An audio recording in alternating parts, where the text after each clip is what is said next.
First ever factory outlet Mukunda jewellery grand opening February 14th సుచిత్రాలో. నమస్తే, మీరు చూస్తుంది సుమన్ టీవీ. నేను మీ కీర్తి. నాతో పాటు ప్రముఖ ఆస్ట్రాలజర్ సురేష్ బాబు గారు ఉన్నారు.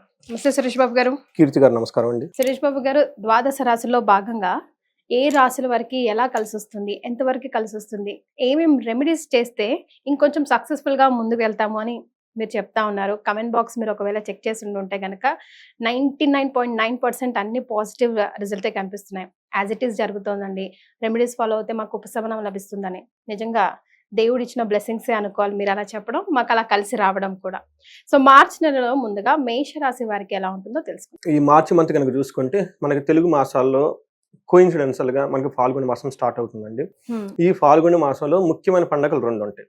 ఒకటి హోలీ పౌర్ణమి రోజు వస్తుంది. తర్వాత మనకి ఈ మాస ఎండ్ లో మనకి ఉగాది స్టార్ట్ అయిపోతుంది. ఉగాది నుంచి మనకి కొత్త ఇయర్ స్టార్ట్ అయిపోతుంది. అక్కడ నుంచి చైత్ర మాసం అంతా స్టార్ట్ అయిపోతుంది. అయితే ఈ మాసంలో ఫాల్గుణ మాసం కూడా చాలా ముఖ్యమైన మాసం, ఇంపార్టెంట్ అయిన మాసం, పవిత్రమైన మాసం అనమాట. ఈ మాసంలో 12 రాసుల వాళ్ళకి ఎలా ఉందో మనం తెలుసుకుందాం. మనకి జ్యోతిష శాస్త్రం అసలు ఎందుకు అవసరం? ముఖ్యమైన ఫండమెంటల్ క్వశ్చన్. మహర్షులు ఈ జ్ఞానాన్ని మనకి ఇచ్చింది ఎందుకంటే ధర్మార్థ కామ మోక్షాలు కనుక సాధించేటప్పుడు అనుకూలమైన పరిస్థితులు, ప్రతికూలమైన పరిస్థితులు ఉంటాయన్నమాట. మనం ఏమంటారు, చాలా క్లవర్గా ఉండాలి. ఎక్కడైతే మనకు అనుకూలంగా ఉందో అక్కడ మన ఎనర్జీని అంతా ఉపయోగించుకోవాలి. ఎక్కడైతే మనకు ప్రతికూలంగా ఉందో ఆలోచించుకొని 1-2 సార్లు రెమెడీస్ తీసుకొని ముందుకు ప్రికాషన్స్ తీసుకొని వెళ్ళాలండి.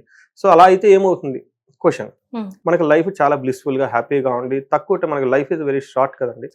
ఎక్కువ సాధించడానికి అవసరం ఉంటుంది. ఎక్కువగా ధర్మము, ఎక్కువగా అర్థము, ఎక్కువగా కామము, ఎక్కువగా మోక్షం. తక్కువ టైంలో అన్ని మనం చేసుకుంటూ వెళ్ళిపోతాం. ఎక్కడైతే ప్రతికూలంగా ఉంటుందో 1,00,000 రూపాయలు సంపాదించడానికి 10 ఏళ్ళు పట్టవచ్చు, అసలు సంపాదించకపోవచ్చు. కరెక్ట్గా కనుక చేసుకుంటే వెరీ ఎవ్రీడే 1,00,000 రావచ్చాము. సో అందుకని చెప్పేసి ఇది శాస్త్రం మనకి ఎలా యూజ్ అవుతుందంటే ఒక దిక్సూచి లాగా, ఒక ఇండికేటర్ లాగా మనకు యూజ్ అవుతుంది. అంటే కార్లు నడిపేట ఒక డాష్ బోర్డ్ లాగా ఎలా ఉంటాయి పారామీటర్, అలా చూసుకుంటే లైఫ్కి సంబంధించిన మన మహర్షులు ఇచ్చిన జ్ఞానం అండి. దీన్ని వాడి ప్రతి ఒక్కళ్ళు ఎంతో శోభాయమానంగా అష్టైశ్వర్యాలతో భోగభాగ్యాలతో లైఫ్ అనేది బ్లిస్ఫుల్గా హ్యాపీగా జీవించాలని చెప్పేసి మనం కోరుకుంటూ ఈ మాసంలో 12 రాసుల వరకు ఎలా ఉందో చూద్దాం. మనం మేషరాశి కనుక చూసుకుంటే ఇందులో ఉన్న ఫస్ట్ నక్షత్రాలు అశ్విని 1, 2, 3, 4 పాదాలు, భరణి 1, 2, 3, 4 పాదాలు, కృతిక ఫస్ట్ పాదం. అంతేకాకుండా పేరు బలం కనుక మనం చూసుకుంటే చూ, చే, చో, లా, లీ, లు, ఏ, లా, లో, ఆ సెకండ్. ఈ పేరు మోరార్లస్ ఈ సౌండ్తో ఉన్న పేర్లంతా మేషరాశి కింద వస్తారు. మన గ్రహస్థితి మార్చి మంత్లో ఎలా ఉంటుందంటే సూర్యుడు 14వ తారీఖు మీనరాశిలోకి వెళ్తున్నారండి. ఈసారి మీనరాశిలోనే మనకి 4 గ్రహాలు ఉంటున్నాయండి. సో అందులో వచ్చేటప్పటికి మనకి రాహు అక్కడే ఉంటున్నారు. రాహుతో పాటు సూర్యుడు జాయిన్ అవుతారు. తర్వాత బుధుడు, శుక్రుడు కూడా ఆల్రెడీ అక్కడే ఉన్నారండి. అంటే ఎక్కువ ఈ మార్చి మంత్ లో ఈ 4 గ్రహాల యొక్క ఇంపాక్ట్ చాలా ఎక్కువ ఉండబోతుంది. అంతేకాని గ్రహణం కూడా రాబోతుంది. అంటే గ్రహణం యొక్క ఇంపాక్ట్ కూడా వీళ్ళకి ఎక్కువ ఉంటుంది. సో ఇది గమనించుకొని మన గ్రహణం గురించి సపరేట్ వీడియో చేద్దామంటే వాళ్ళకి ఎలాంటి ఇంపాక్ట్ ఉంటుంది. ఇది వచ్చేటప్పుడు రెగ్యులర్ గా ఉండే ఫార్మాట్ లో మనం చేద్దాం. మనకి ఈ 4 యొక్క గ్రహాలు బుధుడు మీనరాశిలోకి, శుక్రుడు మీనరాశులు, కుజుడు వచ్చేటప్పటికి మిథున రాశిలో ఉన్నారండి. ఈ యొక్క 4 గ్రహాల యొక్క ఇంపాక్ట్ వీళ్ళ మీద ఎలా ఉండబోతుందంటే మన మహర్షులు లఘు గోచారము, సూక్ష్మ గోచారం అనే ఒక కాన్సెప్ట్ ఇచ్చారండి. దీని ప్రకారం మనకి ఏమంటే వెరీ సమరీ బ్రీఫ్ గా మనం ముందుగానే తెలుసుకోవచ్చు ఎలా ఉండబోతుంది ఏంటనేది. ఇది కనుక చూసుకుంటే సూర్యుడు 14వ తారీఖు ముందు వీళ్ళకి విత్త లాభం అంటే ధన లాభాన్ని చూస్తూ ఉన్నారండి. ఆ తర్వాత సూర్యుడు వీళ్ళకి వచ్చేటప్పటికి అనవసరమైన ఖర్చులు పెరిగే అవకాశం ఎక్కువగా ఉంటుంది, ధన నష్టం జరిగే అవకాశం ఎక్కువగా ఉంటుంది, ప్రాపర్టీ నష్టం జరిగే అవకాశం ఎక్కువగా ఉంటుంది. అప్పటిదాకా లేదని కనుక దాచిపెట్టుకొని ఉంటే, సేవింగ్ చేసుకోకుంటే ఈ సేవింగ్ ఖర్చు అవకాశం ఎక్కువగా ఉంటుంది. అయితే ఇంకా మిగతా గ్రహాలన్నీ చాలా తటస్థంగా ఉంటున్నాయండి. ఇప్పుడు కుజుడు ఉన్నారనుకోండి, ఇలా ధనం ప్రాప్తి వాళ్ళు, కానీ అంత ధనం అయితే ఎక్కువగా రాదు. అలానే అవమానాలు జరిగే అవకాశాలు ఎక్కువగానే, బట్ అవి కూడా ఎక్కువగా జరగవు. కానీ వీళ్ళకి శుక్రుని వల్ల కూడాను కొంచెం ఇబ్బంది జరిగే అవకాశం ఎక్కువగా ఉంది. కానీ విపరీత వేద కాన్సెప్ట్ ఉండటం వల్ల 4 గ్రహాలు ఒకే చోట ఉండటం వల్ల మేషరాశి వాళ్ళకి ఒక్క ధనం విషయంలో తప్పగా మిగతా అన్ని విషయాల్లో సాధారణంగా ఉండే అవకాశం మనకి ఎక్కువగా ఉంది. అయితే మన డీటెయిల్స్ చూద్దాం ఎలా ఉంటుంది ఏంటనేది. 12లో సూర్యుడు ఉండటం వల్ల మనకి ఏం చెప్తారంటే స్వస్థాన నాశనం చైవ బంధు రోగ ధనవేహం ప్రాణ పర్యంత మాపత్తి రవమానం వ్యయే రవు అని చెప్తారు అనమాట. అంటే మనకి 12వ ఇంట్లో కనుక సూర్యుడు కనుక ఎవరికైతే ఉంటే ఏం జరుగుతుందంటే స్వస్థాన నాశనం చైవ, పదవిని కోల్పోయే అవకాశం ఎక్కువగా ఉంటుంది. సో మనకి రీసెంట్గా ఒక ఇన్సిడెంట్స్, నేను ఈ రాశి ఫలాలు చేస్తున్నప్పుడు మకర రాశి వాళ్ళకి, సో వాళ్ళకు కూడాను కపుల్ ఆఫ్ మంత్స్ బ్యాక్ 12వ స్థానంలో రవి ఉన్నారు. ఆ టైంలో ఇలా అడిగారు, ఏమన్నా గురువు గారు కొత్తగా జాబ్ వచ్చిందండి మాకు, అసలు ఏంటి పొజిషన్ అని. నేనేం ఆలోచించానంటే వీళ్ళకి ఏలినాటి శని అయిపోతుంది కదా, అంతా బాగుంటుంది అన్నట్టు అనుకున్నాను నేను. అయితే ఇది ఇగ్నోర్ ఆ టయానికి నా మైండ్కి రాలే ఇక్కడ సూర్యుడు ఉన్నారు అని చెప్పేసి. ఆ తర్వాత 15-20 డేస్కి నాకు ఫోన్ చేసి గురుగారు జాబ్ పోయిందండి ఏంటి అని చెప్పేసి. నేను అప్పుడు రియలైజ్ అయినా సూర్యుడు అక్కడ ఉన్నారు, ఆ విషయం నేను మర్చిపోయాను అని చెప్పేసి. అందుకని చెప్పేసి ఆస్ట్రాలజర్స్ చాలా ఏమండాలి, సెన్స్ ఆఫ్ ప్రెజెన్స్ చాలా ఎక్కువ ఉండాలండి వాళ్ళకి. చూడండి వాళ్ళు ఎలా వెళ్ళిపోయింది ఆ మెసేజ్. నేనేమో ఏలినాటి శని వెళ్ళిపోతుంది కదా, మకర రాశి వాళ్ళకి బాగుంటుంది, మార్చి వరకు జాగ్రత్తగా ఉండి ఆ తర్వాత బాగుండని చెప్పేశాను నేను. కానీ అది అప్పటికే నష్టం వెళ్ళిపోయిందంటే సూర్యుడు వెళ్ళిపోయాడు అక్కడికి. సో ఏమంటే వీళ్ళకి కరెక్ట్గా ఇప్పుడు 2 months డౌన్ టు లైన్. ఈ రాశి వాళ్ళకి కూడాను, మేషరాశి వాళ్ళకి 12వ స్థానానికి సూర్యుడు రాబోతున్నాడు కాబట్టి మనకి మహర్షులు స్వస్థాన నాశనం చేయవా అంటే ఉన్న జాబ్లో ఎక్కడైనా డీప్రమోషన్ రావటం, ఒక చోట నుంచి ఇంకో చోటకి రావటము, సంథింగ్ మీ పెర్ఫార్మెన్స్కి తగిన విధంగా అప్రిషియేషన్ రాకుండా తక్కువ ఉండే అవకాశం, ఇవన్నీ జరిగే అవకాశం ఎక్కువగా ఉంటుంది.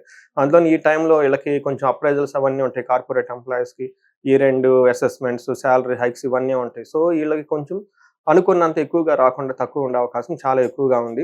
తర్వాత మనకి బంధు రోగం, ధన వ్యయం, బంధువులకి చుట్టాలకి కొంచెం హెల్త్ కాంప్లికేషన్స్ ఉండే అవకాశం ఎక్కువగా ఉంటుంది. హెల్త్ కాంప్లికేషన్స్ ప్లస్ బంధువులతో గొడవలే అవకాశం కూడా ఎక్కువగా ఉంటుంది. అంతేకాకుండా ప్రాణం పై అంత ఇబ్బందిగా ఉండే అవకాశం ఎక్కువగా ఉంటుంది. టెన్షన్ పడతారు, జ్వరాలు ఇవన్నీ వచ్చే అవకాశం ఎక్కువగా ఉంటుంది. అయితే ఇంత ఉన్నా కానీ సూర్యుడు 12వ ఇంట్లో ఉండటం వల్ల వీళ్ళకి శత్రువుల మీద విజయం ఉంటుంది. ఓకే, రోగాలు ఏమైనా వచ్చినా కానీ టక్కని క్యూర్ అయిపోతాయి.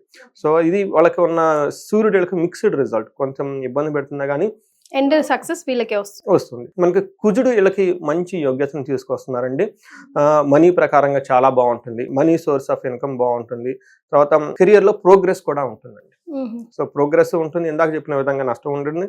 కెరియర్ లో ప్రాఫిట్, ప్రోగ్రెస్ కూడా ఉండే అవకాశం రెండు ఉంది కాబట్టి వీళ్ళు కొంచెం జాగ్రత్తగా ఆలోచించుకొని క్యాలిక్యులేటెడ్గా వెళ్ళాల్సిన టైం అయితే ఉంది. బట్ కుజుడు వీళ్ళకి ఓవరాల్గా మంచి చేస్తున్నారు. బంగారు వస్తువులు కొనే అవకాశం ఎక్కువగా ఉంటుంది, ధనం లాభము ఇవన్నీ జరిగే అవకాశం ఎక్కువగా ఉంది. తర్వాత వీళ్ళకి శుక్రుడు కూడాను అంత యోగ్యతను చేయట్లేదండి. శుక్రుడు వీళ్ళకి బాగా ఇబ్బంది పెట్టే స్థితిలో ఉన్నారు. 12లో శుక్రుడు జనరల్గా మంచి చేస్తారు, కానీ వీళ్ళకి విపరీత వేద కాన్సెప్ట్ ఉండటం వల్ల అంత వీళ్ళ యొక్క అవి శుక్రుడు పెట్టే యొక్క ఫలితాలు అంతా వీళ్ళకి ఏమంటారు మెటీరియలైజ్ అవ్వవు, ఇంత మైల్డ్గా ఉంటుంది అనమాట, ఎఫెక్ట్ అవుతుంది చెప్పుకోవాలి. మనకేమంటే శస్త్రపీడం, చోర బాధ, అతి క్లేశో మహాద్భయం, కృషి రవ్యాధి సర్వ విఘ్నం. ఏదైనా కనుక పనులు చేస్తే అందులో విఘ్నాలు వచ్చే అవకాశం ఎక్కువగా ఉంటుంది, కష్టాలు కలిగే అవకాశం ఎక్కువగా ఉంటుంది. తర్వాత వ్యవసాయం కానీ బిజినెస్ కానీ చేస్తే అందులో వాళ్ళకి లాభాలు రాకుండా ఇబ్బంది పడే అవకాశం ఎక్కువగా ఉంటుంది.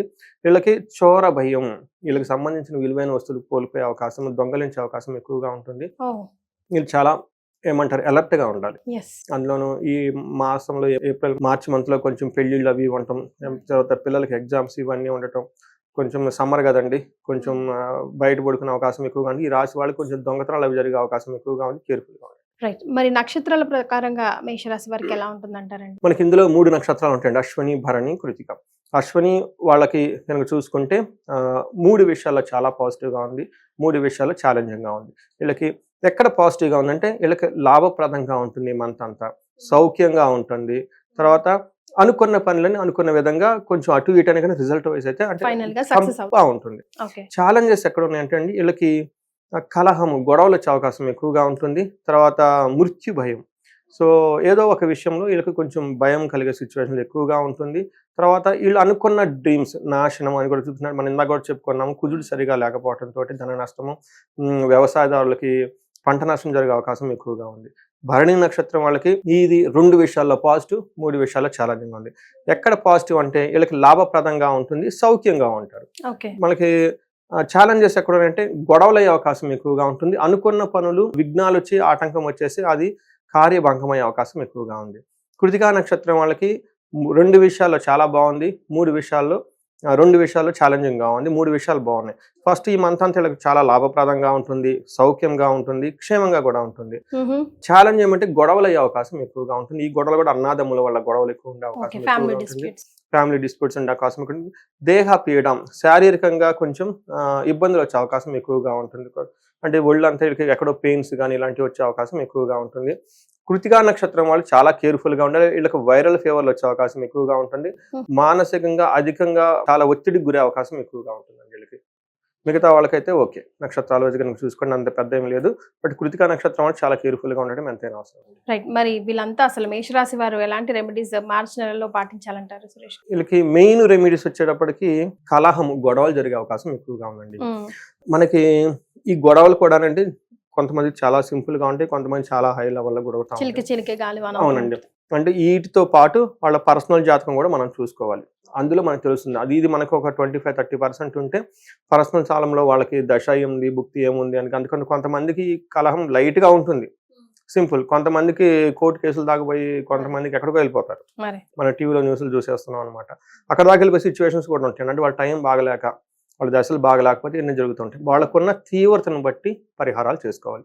ఫస్ట్ ఈ మార్చ్ వాళ్ళకి సింపుల్ రెమెడీ అంటే కందుల్ని కేజీ బాగా గనక దానం చేస్తే సుబ్రహ్మణ్యేశ్వర స్వామి గుడిలో చాలా చాలా బాగుంటుంది. గుడికి సంబంధించండి, గుడిలో అర్చకుడికి గుడికి ఇచ్చేస్తే ఎక్కడ ఇచ్చినా పర్లేదండి. సత్పురుషులకు ఎవరికి ఇచ్చినా పర్లేదు, బ్రాహ్మణులకి ఇచ్చిన. కొంతమంది ఈ మధ్య వాళ్ళు కూడా తీసుకోవట్లేదు, బ్రాహ్మణులు రిజెక్ట్ చేస్తున్నారు. నేను కూడా గమనించాను. సారీ అండి, ఏమనుకోవద్దండి, మీకు తీసుకోవట్లేదు అని చెప్పేస్తున్నారు.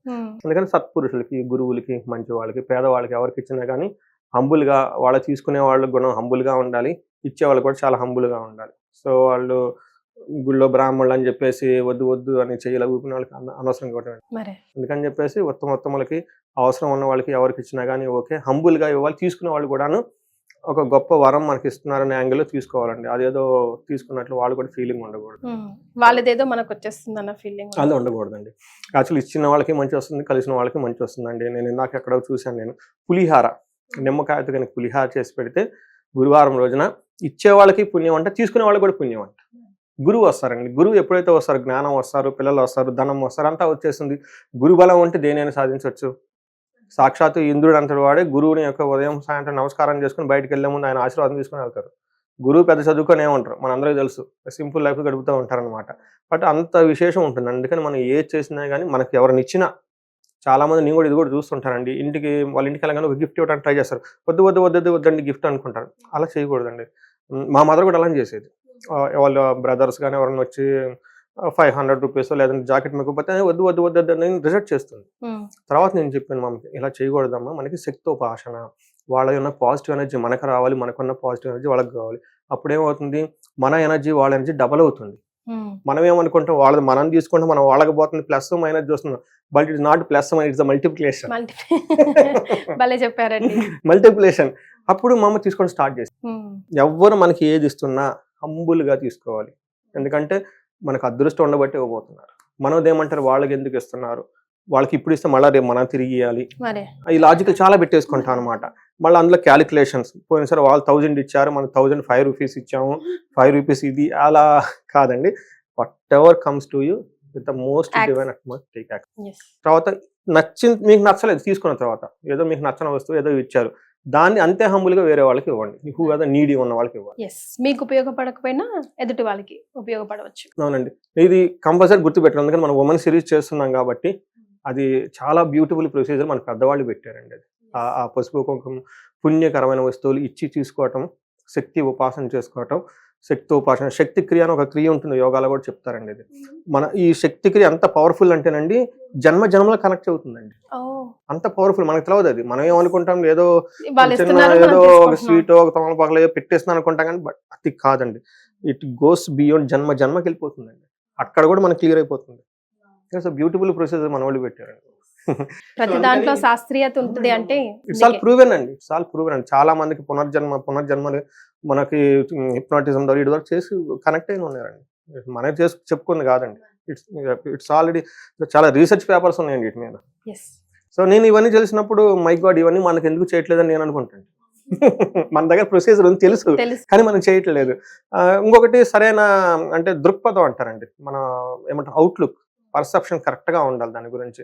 ఆ డివోషన్ అది చేసుకుంటా ఉంటే దట్ లైఫ్ ఈజ్ ఎంజాయబుల్ అండి, every moment. And otherwise everything goes logic, everything goes logic, profit loss, ups and downs, so much unnecessary thinking అనమాట. ఎకనామికల్ గా వెళ్ళిపోతూ ఉంటాం. కానీ వీళ్ళకి కలహం ఉంది, కలహం పోవడానికి కేజీంబావు కందులను కనుక దానం చేస్తే సో కుజుడికి అధిష్టానది సుబ్రహ్మణ్యేశ్వర స్వామి అండి. వీళ్ళకి సుబ్రహ్మణ్యేశ్వర స్వామి కనుక గుళ్ళో దర్శించుకున్నా కొంచెం చాంట్ చేసుకున్నా కానీ చక్కగా బాగుంటుంది. అంతేకాకుండా వీళ్ళు మృత్యు భయం కూడా ఉందండి. చాలా మంది మృత్యు నన్ను అడుగుతున్నారండి, మృత్యు అంటారు. మృత్యు అంటే అది మనం చనిపోవటం కాదని మీనింగ్ అంటే సంస్కృతంలో మృత్యు అన్నదానికి చాలా మీనింగ్లు ఉంటాయి. మృత్యు అంటే ఆగిపోవటం అండి. ఓకే, ఏం ఆగిపోవటం, మన ప్రాఫిట్ ఆగిపోవటం, లేదంటే మనం ముందుకెళ్ళాలనుకుంటాం అది ఆగిపోవటం, ఎక్కడో కనుక స్ట్రక్ అయిపోండి దాన్ని మృత్యం అంటారు. అది పోకుండా అమృత్యం, అమృతం, ముందుకెళ్ళిపోవాలి కంటిన్యూస్ గా. మనం చేసిన ప్రతిదీ ముందుకెళ్ళాలనుకుంటాం కదా, ఆబ్స్ట్రకల్స్ ని మృత్యు అనొచ్చు, అంటే హడిల్స్ ని అనుకుంటామండి. కానీ చాలా మంది మీరు వాళ్ళు చెప్పకండి అంటున్నారు. మరి శాస్త్రం చెప్పారు కదా, మరి నేను ఇక్కడ మీకు సౌఖ్యం అని చెప్తున్నాను, ఎంజాయ్ చేస్తున్నారు, లాభం అని చెప్తున్నారు, ఎంజాయ్ చేస్తున్నారు, సర్వజన పూజ్యం అని చెబుతున్నారు, రాజ్య లాభం అని చెబుతున్నారు, అన్ని చెబుతున్నారు కదా, మరి ఇది కూడా ఉండాలి కదా. ఇది కూడా ఉండాలి, కానీ మీ నోటితో వింటే మాకు అదో కొంచెం క్లిక్ అంటుంది. బట్ మీరనే మృత్యు అంటే మృత్యు చనిపోవడం, చావు, డెత్ కాదు, పనిలో ఆటంకం. కరెక్ట్ అండి, అంతే కదా. పాజిటివ్ గా తీసుకోవాలండి. ఎందుకంటే బ్రహ్మ విష్ణు మహేశ్వర మనకి వైరాగ్యం కూడా ఉండాలండి. జీవితంలో కొన్ని వదిలిపెట్టుకోవాలండి. ఓకే, ఆ కళాత్మకంగా వదిలిపెట్టుకోవటం కూడా వైరాగ్యం అంటారు. వైరాగ్యం అంటే ఏంటి, బ్రహ్మ ఏం చేస్తాడు, మనకు వచ్చింది ఉదయాన్నే లెగుస్తాం, అన్ని గుర్తు పెట్టుకుంటాం. నేను తర్వాత ఈ రోజంతా మనం వర్క్ చేసుకోవాలి, ఫుడ్ తినాలి, అదంతా మనకి విష్ణువుకి సంబంధించి. నైట్ మళ్ళీ పడుకుంటాం వదిలేసి ఎక్కడికక్కడ. నిద్రలో మనం ఏం చూసుకోం కదా, మా హస్బెండ్, మా పిల్లలు, మా అప్పులు ఏం ఉండగా నిద్రపోతాం చక్కగా. దట్స్ వాట్ ఈశ్వరుని ఎందుకు పూజిస్తాం, ఆ వదిలేసుకోవాలి. అందుకని అమృత మృత్యుంజయం ఎవరికి, ఈశ్వరుడికి సంబంధించింది. అది బ్రహ్మకి సంబంధించింది కాదు, విష్ణువుకి సంబంధించింది కాదండి. మన దగ్గర నుంచి వెళ్ళిపోయాక కూడా ఈశ్వరు ఆడుకుని ఈశ్వరికి వెళ్ళిపోతుంది, మళ్ళీ మంచి మంచి వచ్చేస్తుంది. బట్ వదులుకునేది కళాత్మకంగా, డివోషనల్ గా వదులుకోవాలండి. దట్స్ వాట్ వైరాగ్యం. వెరీ బ్యూటిఫుల్లీ సెడ్ అండి. సో ఈ పరిహారాలు మేషరాశి వారు పాటిస్తే చాలా చాలా బాగుంటుంది. మళ్ళీ నేను కొంచెం మంది తీవ్రత చాలా ఎక్కువ ఉన్న వాళ్ళకి దిష్టులు తగులుతాయి, తర్వాత రకరకాల ఏడుపులు ఉంటాయి. ఇవన్నీ మనకు తెలుసు కదండి, మనం కష్టపడి చేసుకుంటూ ఉంటాం. కొంతమంది నేర బుద్ధి ఉన్న వాళ్ళు మనల్ని ఏడుస్తూ ఉంటారు, దిష్టి పెడుతూ ఉంటారు. అందుకని వీళ్ళకి సమస్య తీవ్రతలు ఉంటే కనుక వీళ్ళు ఒక బ్యూటిఫుల్ అండి, నాకు బాగా నచ్చింది ఏమంటేనండి, మన్యు పాశుపత అభిషేకం అని ఉంటుందండి. జనరల్ గా మనం రుద్రాభిషేకం చేయించుకుంటాం. కొంచెం బాగా చేయించుకున్న వాళ్ళకి ఏకాదశ రుద్రాభిషేకం అన్ని మంత్రాలు చదువుతారు. ఇందులో మహాన్యాసపూర్వక ఏకాదశ రుద్రాభిషేకం ఇంకా టాప్ అనమాట. అది 1.5 hour పడుతుంది. దీనికి ఇంకా ఆంజనేయ స్వామి మంత్రాలు సంపుటీకరణ చేస్తాం. ఆంజనేయ స్వామి అంటే ఏమండి, కార్యజయం చేయడానికి ఇవ్వండి, బయట కొట్టడానికి కానివ్వండి, ఎలాంటి బాధలు ఆంజనేయ స్వామి అంటే ఈయన మంత్రాలతో సంపుటీకరణ చేస్తే ఇంకా లెంతీ పూజ అవుతుంది, అంటే స్ట్రాంగ్ అనమాట. అది నేను చాలా మందికి చేయించానండి. విత్ ఇన్ 1 week లో రెమెడీస్ అండి, రిజల్ట్ అండి అసలు చాలా మంది. అందుకని నేను చాలా మందికి అది చెప్తాను అనమాట. అంటే చాలా మంది దీని గురించి కూడా తెలవదు. ఇది రుద్రాగ్ని. మాకు ఇంకొక ప్రాబ్లం ఏమంటేనండి, ఏమంటే మీరు చెప్పారండి మా విలేజెస్ లో ఉండవని చెప్తారు. శివుడి గుళ్ళో ఉంటాయి, ఎప్పుడో ఉదయం వచ్చేసి నీళ్ళు వెళ్ళిపోతారండి, సరిగ్గా చేయరండి. కొంచెం టౌన్స్ లో అయితే ఓకే చేస్తారండి, కానీ ఆ మహాన్యాసం చేయరండి. నేనేం చెప్తానంటే, మహాన్యాసం ఎవరైతే చెప్తారో వాళ్ళకి ఆవాహన చేయించుకోవాలి. నేను చేస్తుంటే నాకు రుద్రుని ఆవాహనం చేయాలి. బట్ అది మాకు చేయట్లేదండి, వాళ్ళే చేస్తారంటే రకరకాలు ఫెసిలిటీ ఉంటే ఖచ్చితంగా చేయించుకోమని నేను చెప్తాను. లేదంటే మనకు కనెక్ట్ అయినా కానీ మీరు చేయించేస్తాం. వాళ్ళకి లైన్ లో, ఆన్లైన్ లో వాళ్ళు ఎక్కడికి వచ్చినా కానీ. సో వాళ్ళకు కొన్ని ప్రాబ్లమ్స్ అన్ని పోతే ఖచ్చితంగా చేయించుకోవాలి. అందులోని వీళ్ళకి కొంచెం నాశనం అని కూడా ఉంది కాబట్టి ఈ రెండింటికి సంబంధించి ఈ పూజ కనుక ఒక్కడ కనుక చేయించుకుంటే హాఫ్ డే అండి 3-4 hours టైం కనుక స్పెండ్ చేస్తే ఎవరికైతే ప్రాబ్లం ఉందో వాళ్ళలోకి రుద్రుని ఆవాహనం చేసి చక్కగా బ్రాహ్మణోత్ముఖంగా వేదాశీర్వాదం ఇచ్చి మంత్రఘోష చేసి ఈ పూజ అంతా చేసి పంపించేస్తాం. చాలా సంతోషం సురేష్ గారు, ధన్యవాదాలు. నమస్కారం అండి.